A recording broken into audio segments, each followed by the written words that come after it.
Assalamualaikum teman-teman, kembali bersama saya Nela Agustin di my YouTube channel. Mungkin openingnya nggak seceria yang biasa-biasanya ya, tapi bisa kalian tahu sendiri kan. Di video kali ini mungkin kita nggak bikin video masak-masak atau bikin video yang lebih ceria pada video-video sebelumnya, tapi ini lebih ke mistis.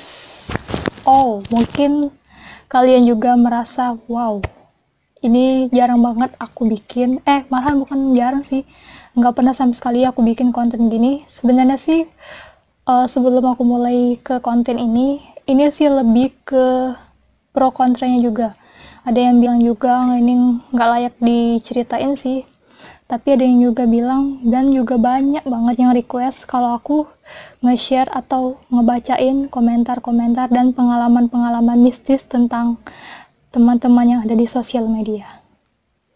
Oke, dari kebanyakan cerita-ceritanya sih aku aja jujur ya, udah mulai merinding gitu. ini udah aku pilih cerita-ceritanya sih, beberapa aja. Maaf juga yang aku nggak masukin di sini, mungkin karena kalau aku masukin semuanya durasinya pun juga terlalu panjang. Jadi kayak tanpa berlama-lama kita langsung masuk ke pembahasannya. Jadi kita bacain cerita yang pertama. Oke. Jadi gini, waktu itu aku begadang karena deadline tugas. Sekitar jam 2 dini hari, aku dikejutkan dengan wajah yang menatap tajam kepada aku. Kemudian ia berkata, kalau habis dari WC tuh matiin air. Lah, jangan tumpah-tumpah seperti itu. Kalau habis dari WC, matikan keran itu. Itu udah kepenuhan airnya. Aku terbelalak tak percaya bagaimana mungkin aku melakukannya. Sedari pukul 9 malam, aku tak beranjak dari hadapan laptop. Begitu kira-kira belaku. Sontak ayah berusaha percaya dengan perkataanku. Ia kembali bertanya, kalau adek yang dari WC nggak matiin air. Dalam kurung, mungkin ini perkataan dia ya. Apa mungkin adik-adikmu yang dari WC lupa mematikan keran? Enggak kok. Enggak keluar kamar juga adek dari tadi. Kalau dia keluar, pasti aku tahu, jawabnya menjelaskan. Nah, berarti di ini komunikasi ke ayahnya gitu ya.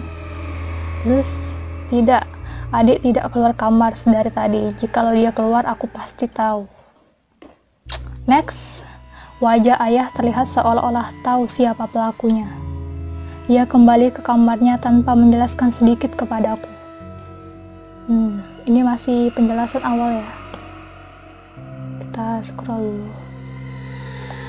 Setengah jam yang lalu, ketika jariku sedang asyik menari di atas keyboard. Jarinya menari di atas keyboard. Oke, dia lagi ngerjain tugas ceritanya. Aku memang mendengar suara keran air dihidupkan. Jelas aku tak heran, karena sudah pasti salah satu dari orang tuaku sebagai pelakunya. Wow, pelaku ya. Tapi durasinya lama, sampai aku berpikir sepertinya ibu atau ayah lagi buang air besar. Tak kemungkinan kalau mau mandi dini hari. Sih bener sih, kalau udah malam gak mungkin kan mandi. Namun lagi aku tak menghiraukan, toh mau BAB memang tak kenal waktu kan. Iya sih, kalau BAB sih nggak kenal waktu. Keesokan harinya kami kembali mengulas cerita semalam. Wih, beruntungnya aku sama sekali tak memikirkan horornya cerita ini di waktu kejadian.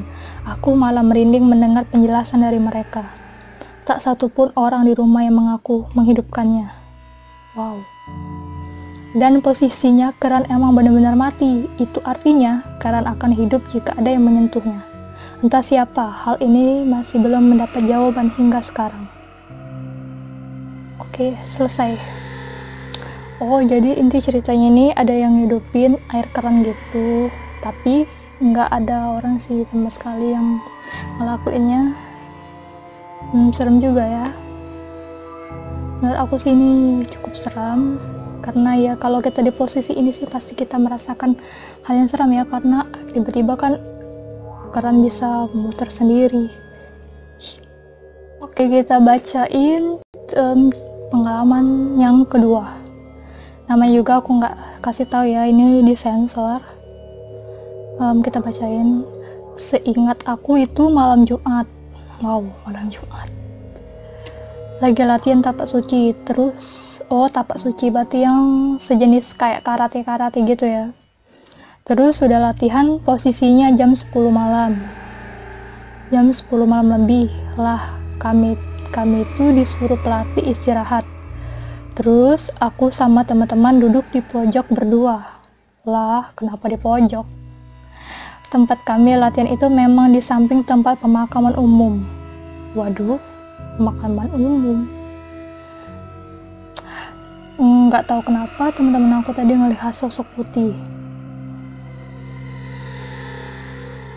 Maklum lah ya, namanya juga di tempat di samping pemakaman. Terus posisi sudah larut malam, sekitar jam 12 malam lebih lah.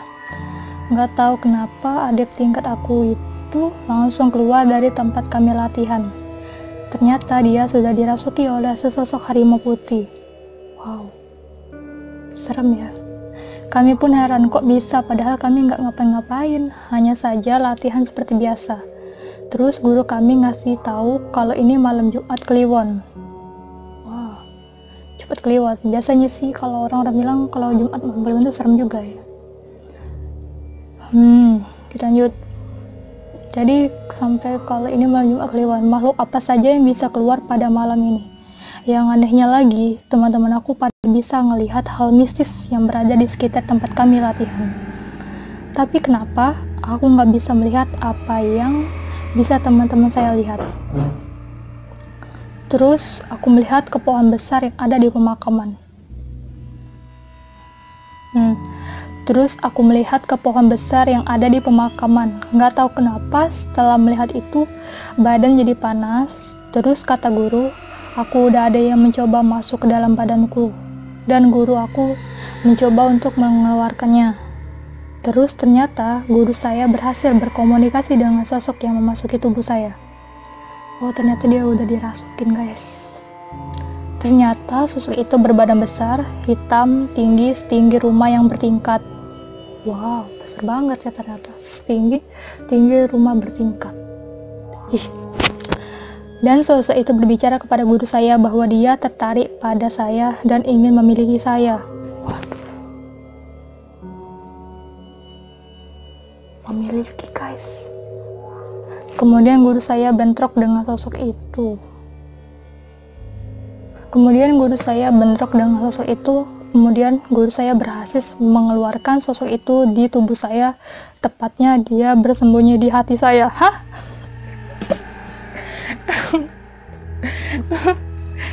Taruh, tepatnya dia bersembunyi di hati saya. Kok aku lucu? Sosok itu berada di hati. Udah lucu juga itu. Tadi sampai hati ya. Tepat bersembunyi di hati saya. Oh, ternyata sesuatu itu bisa bersembunyi juga ya guys di hati. Kemudian latihan itu dibubarkan karena sudah jadwalnya pulang. Saya rasa sosok yang memasuki badan saya itu sudah hilang karena sudah dikeluarkan. Ternyata dia masih mengikuti saya terus masuk ke kamar siap-siap. Ke kamar mau tidur dan ternyata sosok itu sudah menunggu di dalam kamar saya. Astagfirullahaladzim. Tahu dong gimana kagetnya saya tidak bisa peka terhadap hal mistis. Ternyata bisa melihat langsung pada malam itu. Oh, ternyata cewek ini nggak peka ya guys. Terus tidak saya hiraukan karena derajat manusia lebih tinggi daripada jin. Posisi mau tidur, terus sosok itu terus menghantui, terus mengganggu saya tidur. Ketika saya bangun sekitar jam 3 subuh, ternyata dia muncul di depan saya dengan badan besar hitam dan wajah yang serem dengan mata merah yang besar dan melihat ke arah saya dengan tatapan yang tajam. Waduh. Ngeri banget ya teman-teman. Kalian bisa bayangin kan kalau kita baru bangun tidur, posisi yang gimana, nyawa aja belum kekumpul ya bahasa Nela. Tiba-tiba langsung melihat sosok besar mata merah hitam. Aduh, astagfirullahaladzim. Amit-amit. Saya pun terdiam dan berzikir. Bagus, bos. Terus berdoa supaya makhluk itu tidak bisa mengganggu saya. Saya diganggu itu selama 1 minggu. Wow, selama 1 minggu. Itu menurut aku sangat lama banget, karena itu mengganggu banget ya. Terus sampai sekarang sosok itu sudah tidak mengganggu, tapi saya bisa merasakan kehadirannya. Bukannya mau percaya atau tidak ya dengan hal seperti itu, tapi ini sudah terjadi kepada diri sendiri. Mereka ada tapi tidak terlihat. Jadi menurut kalian gimana, guys? Menurut aku sih memang ya jin itu memang ada di dunia ini, tapi ya dengan posisi alam yang berbeda. Jadi kita dibilang jangan percaya ya nggak bisa juga, karena jin itu memang ada. Tapi kita memang kadang suka bersentuhan dengan elemen-elemen ya sejenisnya gitulah. Pokoknya aku yang nggak terlalu paham dengan hal-hal mistis begitu. Oke, next kita akan bacain pengalaman yang ketiga. Ini kayaknya lebih pendek ya. Dan dulu waktu aku masih umur 4 tahun, adik aku lahir, tapi belum bisa dibawa pulang. Oh, jadi ceritanya adik ini baru lahir, belum bisa dibawa pulang, berarti benar di rumah sakit. Jadi masih nginep di rumah sakit karena masih dalam perawatan. Sorry ya guys, sebenarnya ini pakai bahasa daerah ya, jadi nggak pakai bahasa Indonesia, jadi aku harus translatein dulu ini. Waktu itu aku ikut nginep di rumah sakit, nemenin bapak sama om aku. Nah pas siang tuh bapak sama om aku tidur, dan aku duduk di dekat pintu kamar rumah sakit itu. Aku melihat ke arah jendela, dan dari arah jendela itu ada sosok yang mirip bapak aku. Tapi dia berjalan di atas genteng. Lah, berjalan di atas genteng. Oh, wajar sih patut dicurigain. Gak mungkin lah kan bapaknya naik di atas genteng rumah sakit. Ya aneh aja kan.